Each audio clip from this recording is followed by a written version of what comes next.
I would often see Marilyn Monroe in the early mornings as she walked along the winding paths of the Richmond Peninsula, with Math, her little white poodle. It was cooler then, with a gentle breeze that drifted up the sloping cliffs from the Thames Delta far below, caressing her blonde hair like an adoring lover, her dark glasses hanging heavy over the palest of skin.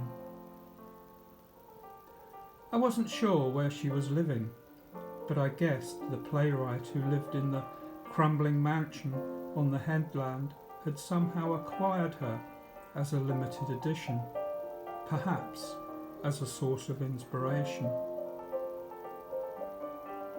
Beneath the dappled shadows of a heavily scented magnolia, we would sit on a bench that overlooked the swollen river and watch the psychedelic mists conjure fractured patterns from the dark glassy waters, breaking the surface into a million shattered dreams.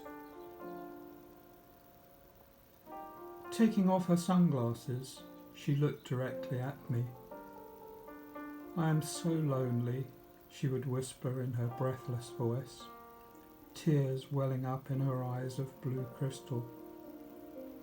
I would put my hand on hers, but her mind was in a distant world of imprinted memories, tender, tortured, thoughtful.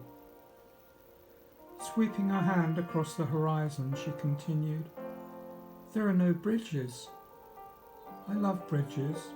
They promise to take you away, and you could look down to see the world float by." "The bridges have all gone," I said. "They were lost in the floodwaters. But you are safe here. It's beautiful, like a tropical island."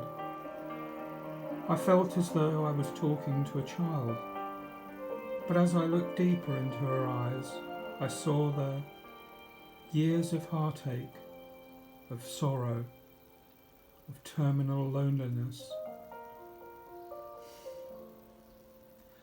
"Oh damn, I wish I were dead," she repeated again and again. "Absolutely non-existent, gone away from here." The luscious red lips now moistened with tears, trembling uncontrollably. "Marilyn, you have already died," I replied. "You can make a new life here. It's a rebirth."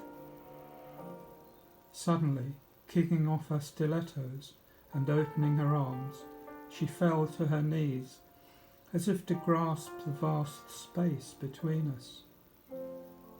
"I have no shame or fear whether I die 1,000 times," she cried, scooping up a handful of small stones and hurling them over the cliff edge, their colours momentarily held freeze-framed in shafts of sunlight, like a broken necklace of diamonds and precious jewels fallen from the heavens.